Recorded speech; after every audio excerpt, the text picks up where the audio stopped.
2024 के लोकसभा चुनाव के लिए नीतीश कुमार कुछ ऐसे काम कर रहे हैं कि हर तिकड़म बैठा रहे हैं। जिस किसी को भी साथ ले सकते हैं ले रहे हैं। नरेंद्र मोदी को सत्ता से हटाने के लिए जो भी पैंतरा आजमा सकते हैं आजमा रहे हैं। बिहार के अलावा बाकी करीब करीब पूरे देश में घूमकर ये जता रहे हैं कि वो विपक्षी एकता के अगुवा हैं। ऐसे में अब नीतीश कुमार को उनकी जगह दिखाने का अमित शाह ने मन बना लिया है। राजनीति के चाणक्य कहे जाने वाले अमित शाह लगातार बिहार का दौरा कर रहे हैं और नीतीश कुमार पर अपने सियासी हमले भी गृह मंत्री शाह तेज कर चुके हैं। नीतीश कुमार के सियासी चरित्र पर भी लगातार वार किए जा रहे हैं। जनता को बताया जा रहा है कि जो नीतीश कुमार अभी आरजेडी को साथ लेकर जितने उत्साहित हैं, कभी वो बीजेपी के साथ जाकर भी उतने ही उत्साहित हुआ करते थे।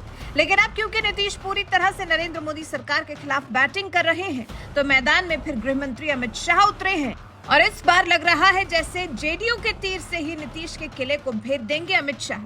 क्योंकि एक के बाद एक बिहार में जनता से संवाद करने पहुंच रहे अमित शाह नीतीश कुमार की कुछ खासियतों का उनके ही आचरण से तो बखान कर रहे हैं। जो 17 साल से सीएम की कुर्सी पर विराजे हुए हैं, सरकार किसी की भी रही हो, लेकिन मुख्यमंत्री क्योंकि वही हैं, तो कैसे हैं? इस सवाल का जवाब जरा विस्तार से दे रहे हैं गृह मंत्री अमित शाह। चलिए इस सिलसिलेवार रूप से समझते हैं। पहले, कांग्रेस बनाम नीतीश कुमार। अमित शाह ने लखीसराय में बड़े चुटीले अंदाज में कहा, नीतीश कुमार की राजनीतिक पैदाइश भ्रष्टाचार के विरोध से हुई थी। देश पर आपातकाल थोपने वाली इंदिरा गांधी का विरोध कर नीतीश कुमार राजनीति में आए थे, लेकिन अब उनकी दुर्दशा देखिए। पीएम बनने के बाद कांग्रेस की चौखट पर सिर झुकाए बैठे हैं। फिर अमित शाह ने यह भी कहा, ये बिहार की धरती है, ये जयप्रकाश की भूमि है, जहां से भ्रष्टाचार के खिलाफ आंदोलन की शुरुआत हुई थी। नीतीश बाबू को शर्म आनी चाहिए। आज यहाँ नीतीश बाबू को पूछना चाहता हूं, नीतीश बाबू आपने क्या किया इसका हिसाब दीजिए। बिहार वालों, मुझे एक बात कहनी, जो आदमी, जो नेता हर बार घर बदले, इस पर विश्वास कर सकते हैं क्या? जोर से बोलिए, कर सकते हैं क्या? ऐसे व्यक्ति के हाथ में बिहार सौंपना चाहिए क्या? मित्रों, उनको भी मालूम है, इसलिए आज कांग्रेस के घर पर जाकर चौखट पर बैठे हैं, फिर से देश के प्रधानमंत्री बनने के लिए। उनको प्रधानमंत्री कुछ नहीं बनना है। खामखा लालू जी को इस आयु में वो मूर्ख बना रहे हैं।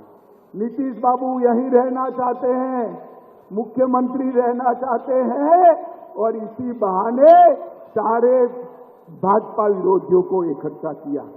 तो मतलब इंदिरा गांधी के खिलाफ भ्रष्टाचार की लड़ाई शुरू करने वाले नीतीश कुमार आज कांग्रेस के सामने नरेंद्र मोदी को सत्ता से हटाने के लिए सिर झुकाए बैठे हैं।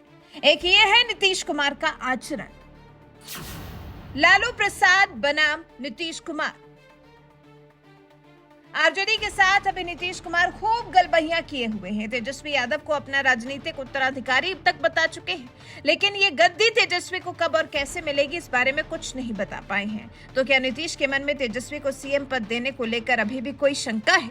इन्हीं नीतीश लालू के संबंधों पर गृह मंत्री अमित शाह ने कटाक्ष किया है। उन्होंने कहा, लालू यादव के भ्रष्टाचार का मुद्दा बनाकर नीतीश कुमार बिहार की सत्ता में आए, आज उन्हीं भ्रष्टाचारियों का दामन थाम लिया है।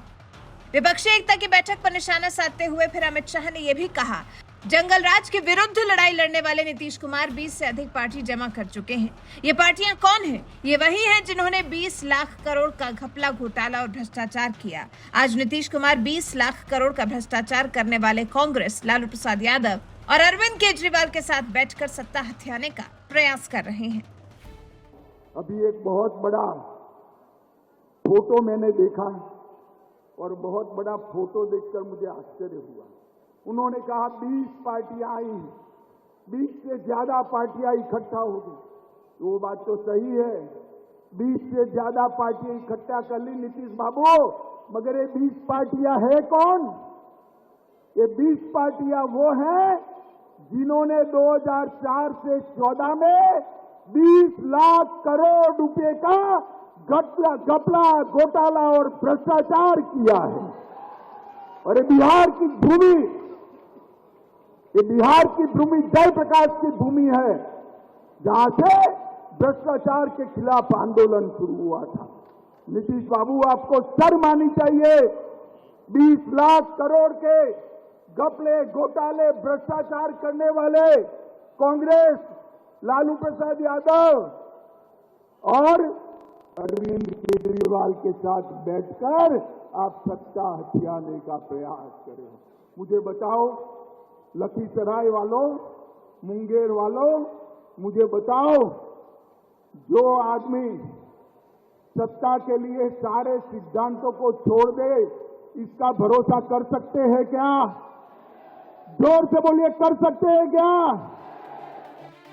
मतलब ये कि जिन दलों को नीतीश कुमार पानी पी पी कर कोसा करते थे, जिन दलों के खिलाफ नीतीश कुमार हमेशा गुस्से में ही नजर आते थे, जिन दलों को लानत मलानत भेजते थे, आज उन्हीं के साथ बैठकर बीजेपी को सत्ता से हटाने की प्लानिंग कर रहे हैं। तीसरा, लालू नीतीश ही राजनीतिक मुद्दा। फिर बारी नीतीश के साथ साथ ललन सिंह की भी, जो एनडीए में रहकर भूमिहारों से वोट पाते रहे। महागठबंधन में रहने की वजह से ललन सिंह के साथ मुश्किल है कि अब भूमिहार वर्ग जाएगा। लखीसराय में अमित शाह का आना ही जैसे मुंगेर, बेगूसराय और जमुई के लोगों को इस महागठबंधन से बचाना था। साथ ही लालू नीतीश की जोड़ी को भी तहस नहस करना था। हालांकि अभी इतनी जल्दी तो मुमकिन नहीं हो सकेगा, लेकिन राजनीति के चाणक्य कहे जाने वाले अमित शाह ने इसकी शुरुआत जरूर कर दी है। अमित शाह का लग रहा है मुख्य ध्येय यही है कि किसी भी तरह से लालू और नीतीश अलग अलग हो जाएं, जिसके बाद तो शायद इस विपक्षी एकता के इरादे फुस हो जाएंगे।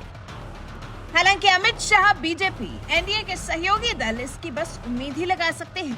अभी 2024 लोकसभा चुनाव होने में काफी समय है। ऐसे में इस बीच में विपक्षी एकता को भी हिलाने में अमित शाह को समय नहीं लगेगा। वैसे बिहार में आकर जिस तरह से गृह मंत्री अमित शाह ने मोर्चा संभाला है, जिस तरह से 2024 लोकसभा चुनाव की अमित शाह ने नींव रख दी है, उससे लग रहा है कि विपक्षी एकता की राह पहले भी आसान नहीं थी और अब तो सामने खुद राजनीति के चाणक्य कहे जाने वाले अमित शाह है। वैसे नीतीश के ही किले में घुस इस किले को भेदने का जो रास्ता अमित शाह ने अपनाया है, इस बारे में आपका क्या कुछ कहना है? अपनी राय हमें कमेंट कर जरूर बताएं।